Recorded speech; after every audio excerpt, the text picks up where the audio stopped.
Hello, legends. Welcome back to Play On, AFL Play's weekly footy fix. I'm your host, Kat Sasso, and honestly, guys, I'm having a morning, so please excuse the absolute chaos that is about to ensue because we have got the king of chaos, arguably, in my opinion, the most important person on this planet, aka Jacob Gaynor. Wow. Yeah, applause sound, applause sound, applause sound. Welcome to AFL Play, to Play On. Thank you for having me. Green looks good on you, I will say. Yep, most colours do. Don't they, Jacob? For those of you at home who won't know who you are, give us a little background into you. I'm just a kid from Canberra who found his way to Sydney and got very lucky to work for the GWS Giants and run the social media. And yeah, just kind of recently been given a license to kind of have some fun and do things differently. And now we've started to make a little bit of a name for ourselves and, as you said, cause a little bit of chaos, get in trouble on the way. Honestly, like I said it before, and I stand by this, I say this to everyone, you have created, I think, you've created such a change in the world of social media in AFL. And I think you guys were like the first to properly do that. How does that feel, knowing that? Yeah, well, it's not something it's not something we did at the start with that in mind. We kind of just did it because we as a club needed to do things differently and stand out. Yeah. And almost had the license to do so from the start because every other club has this tradition and, you know, we're the newest club. So what can we do differently to stand out? We're in a market that doesn't necessarily know what the AFL is. So yeah, we identified a few gaps and then had some fun with it. And now we've seen another few clubs jump on board, which is great. I think every club should have a big personality. Yeah. So it's good to see. But it's great that kind of you guys were the trailblazer in that sense because it is, like you said, it's hard coming in as the new club, as the little brother that comes in and just kind of like, everyone's like, yeah, whatever. Like, you're just kind of there. You know, like the Swans are probably like, yeah, they're just there. They're not going to cause us any problems, which in recent times have been causing big problems, very big problems. But I just think it's really cool that you've been able to do that and the club has been on board to help you do that. How has that process been? It was good. It's obviously a slow burn. You can't just come in and cause chaos. Yeah. But to the credit of Adam Kingsley, Dave Matthews, Emma German, some of these big figures at the club, we kind of established a tone of voice early and went to the club and said, this is what we want to do. We want to do things differently and kind of do things that no other club would do. And it was a slow burner. Like, you know, here's one example, did it. Here are the numbers that work. Here's the feedback and the sentiment. And then obviously they see all the green and the growth and they go, wow, okay. Yeah. Keep testing the waters and then it just progresses. And now it's at a point where, to be honest, I don't really necessarily ask. You just do it? I kind of just do it. And our CEO has a mantra that's don't ask for permission, you ask for forgiveness. Yes. Which we've taken fully on board. Well, it's great that your CEO is like that because if it starts from the top, then you guys are just... And he's like, you know, when your CEO comes out publicly and says he hates Collingwood. Oh, it's easy. an icon. It's so easy. An icon. So easy. So what a king. There, yeah, great man. That's incredible. I actually did see, and this is going to come up later in the episode, but I have obviously been stalking the Giants Instagram account and I've been picking out my favourite memes because we're going to discuss later on where those things came from, how they came to fruition. But I did see a screenshot of your texts with him for his birthday where he was like, you need to have a meeting if you take the piss out of him. Does that actually, like those texts, do they actually happen? It's funny. Some of them are real, some of them aren't. Okay. Some of them are fake and I just text myself and change the name. But then the majority of them are actually real. That's great. And a lot of players know that if I text them, there's potential that ends up on social media, so they're quite cautious. Or they don't reply. Well, yeah. But yeah, that one was real. That's great. You guys have obviously got a really incredible community at the Giants. How was that coming into that kind of environment? Did it start that way when you first came in or has it kind of grown into the community that you have now? I think it's always been there, to be honest. I previously worked at AFL New South Wales, ACT, so had a bit of exposure to both the Swans and the Giants, and heading out to the Giants, it was just always such a family club. It was so welcoming. Didn't matter who you were, they'd say hello, whether it was Toby Green or Jeremy Cameron or any of the big names back then it was just hello, it doesn't matter who you are. So I always found it quite welcoming. And then when I got there, I almost got lucky in a sense that it was COVID and we went into the hubs. And when you're trapped with each other in a hotel, it's quite easy to establish relationships. So got really lucky that for 3 months we were on the road together. you get to make incredible friendships and relationships, and then from there, content's really easy. Yeah, for sure. And I think it's obviously super important that you have a good rapport with the players, but you also actually have a friendship with them to be able to execute the things that you want in the best way possible. Because I feel like if you don't have that kind of relationship, if you're not actually friends with them, I don't feel like you can really get the best out of them in that sense. Oh, absolutely. I think I've said it before, I actually got in trouble my first year or second year for being too close to the players. Really? And I was just kind of like a bit shocked because I always thought that was such a strong asset to have. You know, you know what the players like and what they don't like. And a lot of the players come to me with content ideas as well, like what we should do, what other clubs are doing they don't like, or what other clubs are doing around Europe or America, or what they do like. Yeah. Like Harry Himmelberg is probably in my DMs every day with a new video idea. That's really great. Some of them aren't great. But yeah, I just think it's such an asset to the club to have those relationships where the players feel comfortable doing content. Yeah. So I think we've got to a really good spot. Yeah, I kind of feel like I've had this discussion with a lot of people. I do feel like sometimes the AFL men's players are sometimes a little bit more difficult to kind of get on board with the content train. Do you find that because you are pretty good mates with them, they're generally quite good with doing content? Yeah, it's a great point because we've talking to Victorian clubs or these bigger clubs, they like, I don't know how you got the player to do that. Whereas in my experience in 5 years at the Giants, I've never had a player say no. Yeah. Like ever, which is bizarre that other clubs have that kind of like the players are in control. I find that quite fascinating. Obviously, I think with my role, the challenge is sometimes because you are friends with them, getting them to see you as also like media, not just a friend, is quite difficult at times. Whether it's like, I think we had last year when we went out in straight sets in the finals, obviously everyone's quite emotional, and I'm probably one of the worst cases if I get way too into it. So I'm emotional I have wreck. got a full-blown, I haven't addressed anything that's happened over the past couple of weeks. Yeah, on we'll this get to pod. that. But I have a start interviewing full-blown you about vendetta. Geelong. I've got a full-blown vendetta against the city of Brisbane at the moment. Yeah, so I get it. I don't like Queensland. But no, like we went out in straight sets and everyone was quite emotional. It was obviously a dramatic loss as well where the game went. So had to go to Tom Green after the game and say we need to do a thank you message to the fans and members, and he was like, I don't want to do it. Yeah. I was like, I know, but like if that was someone else asking, you're going to do it. So like, yeah, you got to do it. And to his credit, he was like, yep, you're right. I'll do it. Yeah. And it was quite an emotional message of a thank you and thanks for supporting us. But yeah, you do find little challenges here and there. Yeah, of course. I mean, it is natural. Like you can't always I guess not everyone wakes up in the morning wanting to be a content superstar, right? No, I didn't. So for everyone listening, can you kind of talk to us about how you ended up where you are right now? Like what kind of was your pathway to get here? Yeah, it's interesting. I kind of got really lucky in a sense. I always knew, which is quite unique, I think. I always knew what I wanted to do growing up. I always just wanted to be a journalist. I always wanted to work in sport. I used to write articles growing up about my friends making it and things like that, making fake scenarios. And then social media probably became more of an avenue towards the end of school. And I'm a massive comedy fan as well. So I kind of found a niche, I guess, career path where I could combine that journalistic passion and then that comedic passion as well.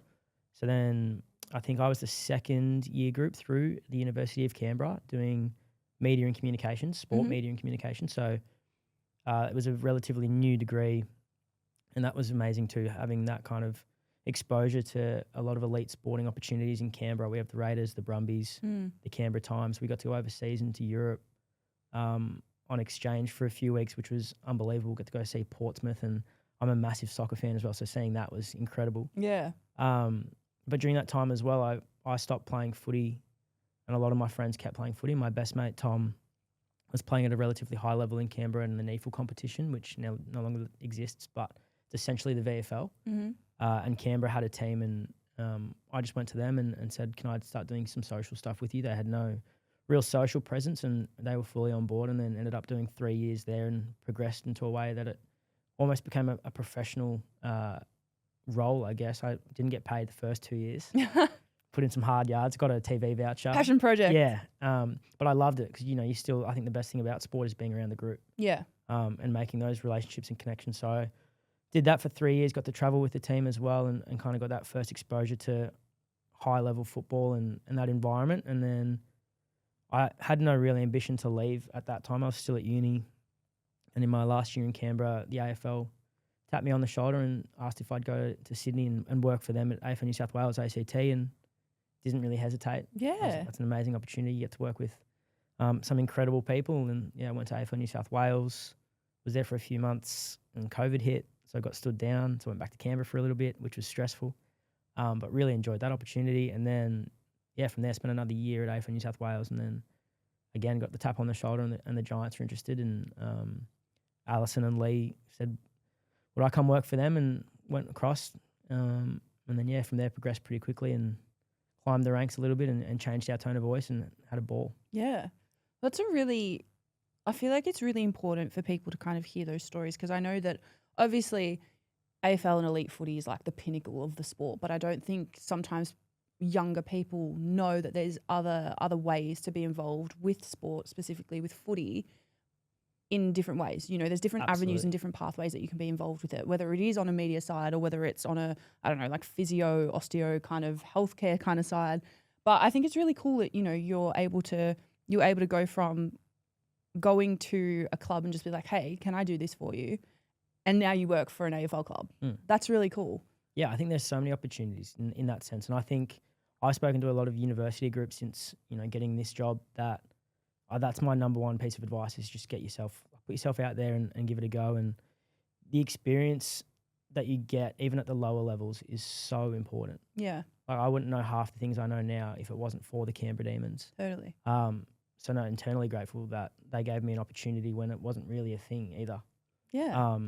And now I think there's more so opportunities for young people to go to local clubs and just do it for a season. Yeah. Like, you'd be surprised what you learn. 100%. And I think that's probably the best place to start. Like, you can't really, it's the best place to start because you can work your way up from there. But it's also one of those things where you've got a community, you've got a club that you can show off that community, you can show off the players, you can show off all those things. And it's just such a great place to start because it's so raw and it's so real and it's amazing. Yeah, and there are so many different aspects of it with relationship building with players and staff, and it's the content itself, what works, what doesn't, when to post, when not to post, what kind of content works. And I guess learning how to be professional in that kind of environment as well. It's a great way to start.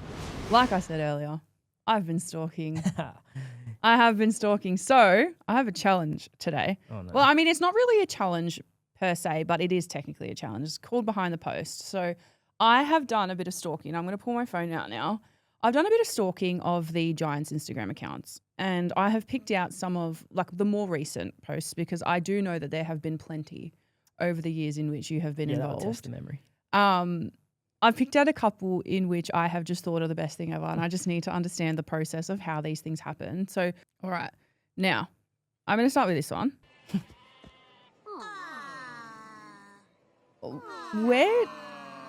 Where did this come from? That's actually one I'd had saved. A lot of them I had saved for years. Really? And I just wait for that sit on 'em? opportunity. Yeah, just kind of like have a think. And then before any big game, I'll go through and have a look at the folders and like what's necessary and put it in a new folder for that night. That's great.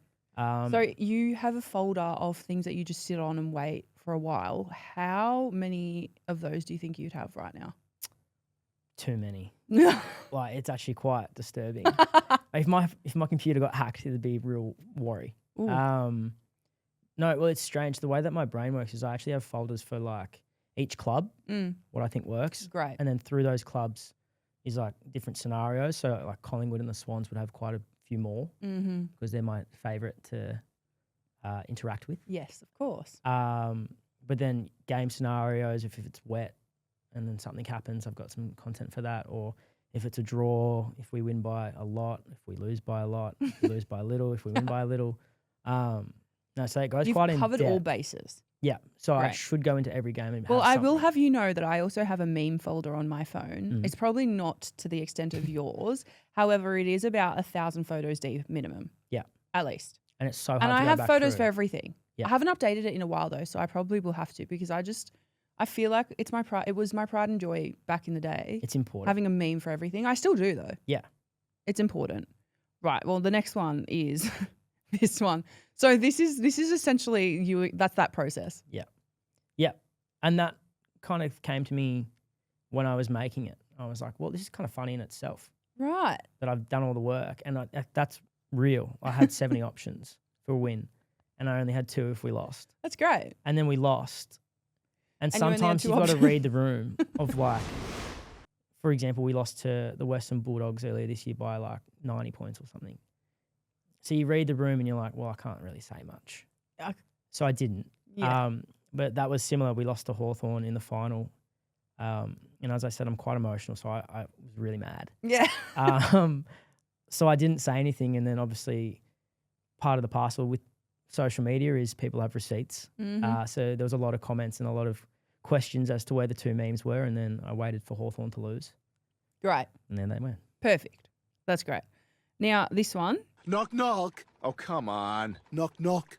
Who's there? Your friend, Stewie. And he's always going to be there for you. Let's talk through this one. So that one's one, again, I had for a long time.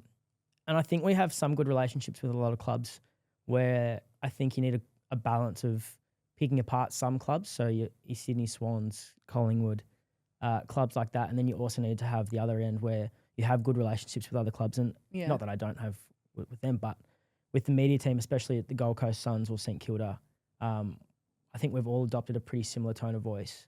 And St Kilda challenged us that they got quite close to us when they probably shouldn't have. Yeah. They weren't making finals, so there was no need to have a dig at them. It was more just good year, have some fun. Yeah, I don't think every meme needs to necessarily be targeted. Yeah. You can have some fun with it and interact with each other as well. I love that. This, I need to know if this is real. That one's fake. Oh, I saw this and I was like, oh my God, I need to know if this is real, because if so, that is hilarious. Do you get those though? Yeah. You do? Yeah. Some people will text you and be like, so some of them actually are real, like some of those texts. Yeah, normally when it's a player's birthday, especially like a high profile player like Lek, I will message them just to see what they say. Yeah. And if they say something good, then I'll use it. Otherwise, I'll just make something up. And Lek's reply, I think, was, I'm not replying because I know what this is for. That's great. So then I still stitched him up. Absolutely, as you should. Yeah. And honestly, and I don't it's a think great he was stitch up. necessarily too upset with that one. No. I mean, I personally wouldn't be. So I think he's all right. Now, this one is great. I love the Sydney Swans taking the piss out of, because personally, I love the Swans, but also I love kind of watching them. I love taking the piss out of them too. Yep. Yeah, the Sydney Swans would be my number 1 favourite team. Of course. I mean, apart. it's cross-city rivalry. Like, you have to. I think it's so beneficial for the game in Sydney to build the rivalry. 100%. I know they're not necessarily the biggest fans of what we do and how we do it, but I think from our sense it works. And in like recent history, they've actually had the better of us. 100%. They've beaten us quite a few times, beaten us in the final last year. So when we finally got one over them this year, it was the best day of my life. Of course, and naturally, as it would be, because I'm sure that like they would kind of sit there and be like, oh, let's not worry about them. They're fine. They're not a problem. But they're actually a problem. Like I said earlier, you are a problem. This one is so good because it's pretty much what you were just talking about. Yeah. So we normally go at the Swans quite hard. Yeah. And then recently Adam Kingsley has a joke that he uses against me that I'm a 5-time Brett Kirk medalist, which is best on ground for the Swans Giants. Because he thinks a lot of the content actually motivates the Swans to beat us. Probably. Yeah, I started to get that sense as well when they beat us for like the 5th time in a row. So we adopted a new strategy, I guess, ahead of the derby this year, and didn't say anything, just did that. Said we're on thin ice and we won't be doing anything. And it worked? And it worked, and we won. So then from there, that's when you go hard. So Absolutely. And at that point, it's like that's when you post the crying photos and all the other things. Yeah, we had one of the memes that day was our highest performing meme of all time, which was like the season gone, the shape one. Mm-hmm. Yeah, so we did that. And I'm going to have to find that one so we can put that on the screen for you guys to see that, because I did see that and I and then it's quickly just turn the phone off and wait. Yeah. Incredible. And obviously this one is great. Hey! Incredible. Stairs. What are you gonna do, big guy? Sit on me? Don't tempt me. Now, I'm gonna use this. You want it? Come get it. Oh! Finally.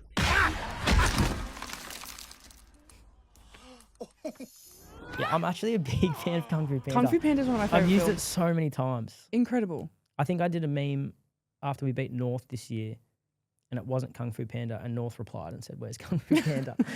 So obviously, excuse me, obviously the other teams, like aside from obviously Sydney and maybe Collingwood, because they're a bit sooky, obviously they love what you guys do, I think. And I love seeing the banter between clubs. Do you enjoy that as well? Love it. I think it's really important. I think clubs having a personality or, being at the forefront of that kind of tone of voice now is great. And it brings fans into it. It brings such a big, diverse community into it. I think social media has progressed from just being informative. Like, it's not just rehab reports and match reports. Now each club kind of has their own brand and personality. Yeah. Which I love. And I love interacting with clubs. Obviously, there's a few that don't really want to, which is so fine. But North boring. and the Saints Tomato. and the Swans and Collingwood. But anyone else is really fun to work with. And, we even worked quite closely with the Gold Coast Suns. They're obviously in a pretty similar position to us, that they're the expansion club, and it's sometimes hard to generate interest, especially when we play each other. We're the two smallest clubs. So how can we facilitate some interest around that? And that's where the Expansion Cup was born. And now it's kind of got a word of its own, and there's a little trophy that travels around, and thankfully we haven't lost it yet. That's great. Yeah. Love that. Well, those are my favourite social media posts of yours, but now I have found a couple for the week because I'm chronically online. Are you chronically online outside of work? Great. Because awful. I also am, and everyone knows this. I say it every week. I live on my phone, and my screen time's a bit embarrassing, but we're not going to talk about that. So Taylor Swift released her new album. Have you heard it? I have. What are your thoughts? I wouldn't say I'm the biggest Taylor Swift fan, but I enjoy her music. I enjoy her old country stuff. I like that better. Okay, fair enough. This one, It's had mixed reviews. yeah, it's kind of hard to generate your own opinion sometimes because you go onto TikTok and everyone says it sucks. Yeah. And then you're like, well, maybe it does suck. Well, maybe it does, but also maybe it doesn't. Yeah. In my opinion, I don't think it sucks. I thought it was great. So when everyone was saying it sucks, I'm like, maybe I've just got bad taste, but that's fine. No, You I know? think, she's Not obviously everyone an can have good incredible taste. songwriter, incredible artist. I just think And everyone's you mad can't- because she's happy. No, you also can't talk badly about Taylor Swift No. because the Swifties are. They will come for Passionate. you. Yeah. So I would never. Lord. I was on Fangirl Twitter when I was like 11 years old. Would not recommend. Anyway, Bad place to be. that aside, Taylor Swift supremacy, let's have a look. What's your favourite song on the Taylor Swift album? Probably on maybe my 14, 15, up to 20. I feel like these are really important conversations that need to be had. But Wishlist, I reckon, Wishlist or Cancelled was a good game 5. Say Fate of Ophelia, Opalite, or Wood? I feel Fate of Ophelia is the best song on that album, by the Yeah, I way. agree. Oh, the diss track. Cancelled. Anyone? I haven't listened to it yet. I'm so sorry. Not a Swiftie. I don't listen to Taylor Swift. Actually, I haven't listened to it yet. I'm listening to it on the way home from the game today. Because Have you got a favourite song? From the new album? I'm so sorry, but I heard Wood's good because I love don't Jake think so. Shane and he's Okay. obsessed with it. Well, I have so. had the Fate of Apparently Ophelia Wood, on maybe? replay. That one. Repeat. That's the one that's always on my That's the feed. banger. That's the best Yeah. one on the album. Hands down, best That's one. what everyone else says is their favourite, so I'll say that one. Yes, absolutely. Now, we already have touched on the grand final, which we touched on it last week very briefly. I did not speak about it last week. This week, I'm feeling a bit better. Mhm. I've come to terms with it a little bit more, but I'm still absolutely so bitter about Time it. helps all wounds. I don't know if it does because I still have a lot of beef with Hawthorn since I don't know, what was it, 2008? Yep. I have beef with them still to So this fair. day. So this will hurt for a very long time because it was also the first grand final I ever went to in person, Oh, in you real were life. there. Yeah. Oh, that's heartbreaking. I don't know, guys, let's just quickly, let me digress because I have got videos of me crying the whole last quarter. And I don't know if that's just because I was 5 beers deep or whether I'm just that Oh. emotional, but I absolutely am that emotional. Do you want to see? Yep. It actually it did really well on TikTok, actually. People love to see me crying. I was Emotion does numbers. absolutely devastated. Oh, at least you kept the sunnies on. I kept the sunnies on, but I was had tears streaming down my that's face. so sad. And I also had to do some posts. It was shambles. Anyway, There's nothing worse than, because it's a lot of money too, going to a grand final. So to watch your team lose, and by that much. It hurt my soul. It actually, like, I've never been broken like that as a person. I'm 0 for... Have you gone to a winning one? I'm 0... No, never. Oh, that was my first ever grand final that I've ever gone to. Cool atmosphere, though. Yeah, it was great. It was. And Snoop Dogg was fantastic. Snoop Dogg would have been your Sorry, highlight. guys. 10 out of 10. I'm 0 for 3 out of all my favourite teams in sport this year. So it's been a bad year for the Sass. Wow. We move on. Winning the grand final and then heading straight to congratulate you girls. I am still obviously bitter about this, but, you know, you can't sit there and say that the Lions aren't a good club. I know. I say that through gritted teeth. Their socials are great.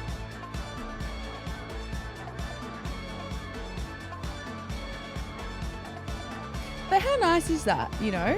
I just think it's really nice that they've done that whole big thing and they still take the time out to do that, because I just don't think that there are many clubs who would do that, you know? No. There are a few. Yeah, we're one of them. Yeah, I was about to say the Giants being one of them. But, Unfortunately, our boys were already on holidays. which is fine, you know? Sometimes you just need a break. You need a break. Next up I've got for you, Big Bad Tommy H is back on the tools. Can confirm the shorts didn't tear. It was touch and go there for a bit. Someone actually asked if he was playing in his... He's such a big man. They are some tight shorts. The whole situation is very tight. Yeah. There's a lot going on there. It's a lot. I love him. He's a good man. He's a fantastic player. He was my favourite player of all time, and I was absolutely Really? devastated. Yes, when he retired. Hurt my soul. The way he retired lot. too was quite sad. It really hurt me. Yeah. Hurt me a lot. Lots of things have hurt me recently with my favourite football club, but that's okay. I digress and we move on. Now, this is a really big talking point, and I could talk about this for ages. We're going to have to cut this episode down so much because I've just been yapping. But the centre bounce, it's gone. I know. My heart hurts, but it's fine. So in light of the centre bounce being removed next year, these are some of the best videos of the centre bounce. I reckon this was great. Nick Labar. Former Giant. Yes. Great bounce, right? How good was that? 7 out of 10. Not too bad. To be fair, I reckon some other umpires could do not as good as that. Anyway, that's a very good straight up bounce. AFLPLAY have done really well with this one. Are they Whoever umpires? that is, I don't know. It must be, because that's a very straight bounce. Great bounce. How It is sad. It's so sad. It is. On a scale of 1 to 10, though, how good do you reckon your centre bounce would be? Like, honestly, not good. Yeah. It's hard. It's so hard. I've never tried it.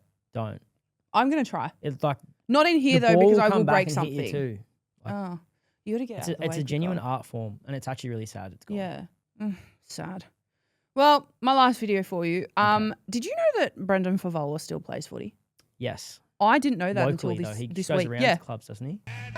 I didn't know that he still plays. What a unit. How old is he? 200th local game. He has to be like at least late 40s. Late 40s? Maybe, reckon? He's quite Well, he's... old.